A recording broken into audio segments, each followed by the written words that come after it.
Lupayasan Titarget Corporation Lam Sawat ini 27 tarik 12 Mac 2023 ni narongno house inding bahaya kari apa punong tanggai tonggo tai narongno normal guti tai hit guti dina utang tong bayasang narong channel na sadakan ke channel subscribe kadi bell icon click kai notification pan mazar kai tondi tai narong tak phana ani channel na subscribe kai chang kai subscribe kadi tai pailan si paithak jora nai di jodi pailan si paithak jora nai ang kai narong kono buji mayang nai ingke bayasang sing house inding bahaya kari awas kang nai lai abo nai mani yagolo sing thang lai nai je sini normal guti hit guti yo tarpore sisang paila sing nai lai nai mosom paya ingke sini house ending bahaya kari tai mia fro bahaya success sangka abo nai lai nai mani yagolo sing thang lai nai sini house ending tai normal guti go rongna bohama ke paya ingke bayasang sing ora nongoi makana di Pila sini angkada Sony pada sing 71 tai 71 tai ama phaimane arda ga 25 tarik ko porog re dikha 90 tai 983 au poron phai kang borong ma lia phasang engkai konoya engkai abon ba kino 93 tai 91 mian sala success angka tamani ke sing oro nai mano 92 tai 92 phaijak aba ke 93 rehu engka 92 5 sini 50 phayo tai 95 85 tarpore phayo 4 house tarpor phayo 53 engka tini sala ani hisabo 5 house phainan chance tongo tai 4 house phainan bo chance tongo engka jeng chance sai mano engka okay bo house suk an thaniga target to matya tamani kai mia frogo asuk tin block guti tongmani block guti mia fro open khai dikha block guti engka block guti open khai ma bagai block guti riman bagai asuk je success mai angkana engka bayasang sing tabok thanglai nadi mia fro 9 3 plus 3 engka onu khai ka 12 manjago ga 2 house sing aramal kai hemano hisab khai ka engka ni hisab 2 house thia hoi to ending no bisi focus khai ka sanai ni kha khau engke tai ara nai kang ke 91 ka 9 plus 1 engka 10 ango engke 10 by 12 sing ara ko nai ma kha engke sing ara hisab khai kang kai nadi mia fra to 1 tai 3 la ending phayo pasigana engke jeng aro 2 tai 0 bangka engke awani thik saka tolau no himano engke awo phana phaina ni chance tongo tini ni sala engke naro awon phana play khai mano engke tini salo 0 by 2 naro thonangka house tai ending go play khai mano engke jodi tai kaisan tau to onek confuse ni khela intangka tai 3 din khela tongo 3 day khela o year ni getar pare 2024 ni khela phainai engkai je confuse ang mane angkare na nongna angara 0 tai 2 rikhan je thangnam songnai rok thongdi engkai tai kaisa rinai 4 tai 5 house only house naro thangna ska au phana play khai mano engkai confuse to onek angka engkai abagai narok je thangnam songnai awno no play khai mano je thangnam se awno no play ta khai engkai jeng aboni pore jeng thanglai nai je Shillong ni engkai mia phora 00 by 55 tai au phaina joayo angkade mia phora 00 sorry 00 ya nayana sa 49 by nari 49 te 55 phayo engkai inari khela ulta khai nori khai mano mia phora ni hisab angkara 4 house tai 5 house phaina tongman si engkai ono crossing khai ke bo au hai same to same jaga no thango engkai mia phora onek mana tumanai gap bangkable sasa gap bangoy an bagai mana slide mana onek target slide thango salsa ke bongka kai mane yang ni kuti yang omhai yang thango geta 93 onek block dong mane phaya bangma dong mane aboni bagai ke paya sang narok khela nai chomai thangdi tai bokal kai nai thangdi ke khela ale kintu onek ki songi thango ke tai kaisa nang phunuga na aba nari खेलाव अनेक प्रकार खायै बै अंक खालायो हिसाब खालायो इनके जों आंबो ताइ कैसा ताबो खालायनाय गाना आइनो इनके नाइदिमिया हना 93 by 91 है इनके 93 by 91 के 10 के 0 और के 2 बहुत 2 गाव बाबा खाय के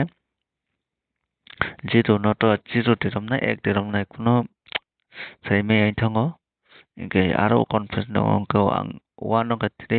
और 4 इनके ने 4th house नि मान दंगो इनके जब हम के 7 ओके इनके ओ माय के मानो को 2 इनके 2 को 4 इनके 4 तो इनके 4 तो मान जागो इनके नरक 4 तो कैसा तिनी प्ले खाइ माने इनके आने हिसाबा इनके ते कैसा खाइ बो जों खाइ मानो ना दिस 91 sorry 93 91 dan 93 awai ke khlayo nya 2 0 0 2 2 okay inga awai abo khlai kan kam 3 2 3 or 4 okay inga ka 5 5 7 inga 0 awai ka 2 okay na 20 bo mano je sini aja ka thangpio inga tai kaisa khainai nei inga 91 93 91 inga 0 2 2 inga 0 0 okay 3 4 3 2 okay now inga 7 aba 7 aba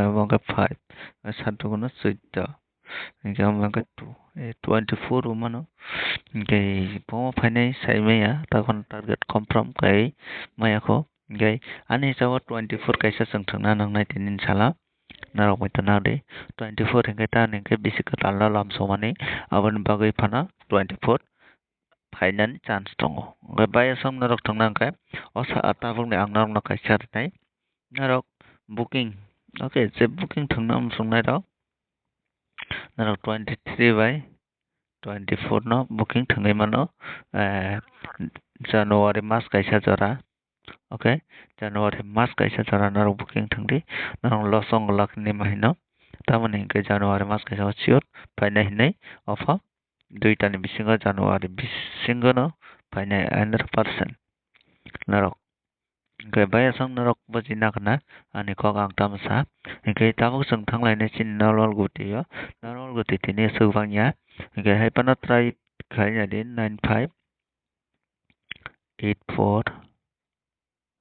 97 তারপরে double 4 তারপর 78 তারপরে 75 okay তারপরে 27 okay asungno okay tai kaisa thanayo besuk phai abo kaisa follow khainai khana okay thanayo besuk number phai abo follow khai ke जों clearly sai manai okay thanayo phayu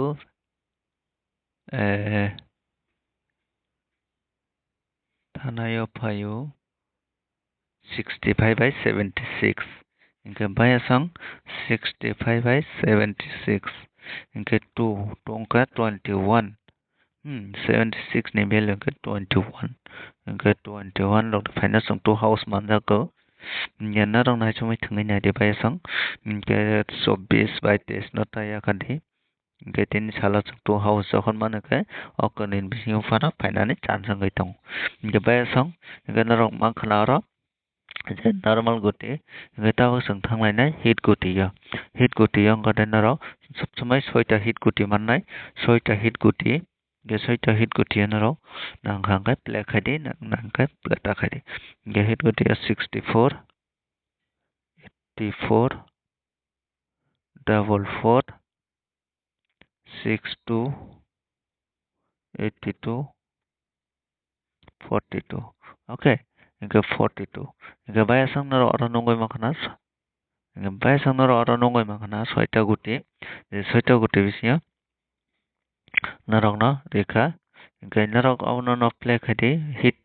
play ta khadi. Ta mane kita guti ulta palta hai no phai tongo. Hingga kuno guti romoi simaya. Hingga otai 3 din. 3 by 3 din. Hingga tai 3 din asang. Mana target পাইগানাই তারপরে নেক্সট হচ্ছেন নংনো কোতালকে তাই হইসা target Rinnai booking number Rinnai bai asang narok jodi ana support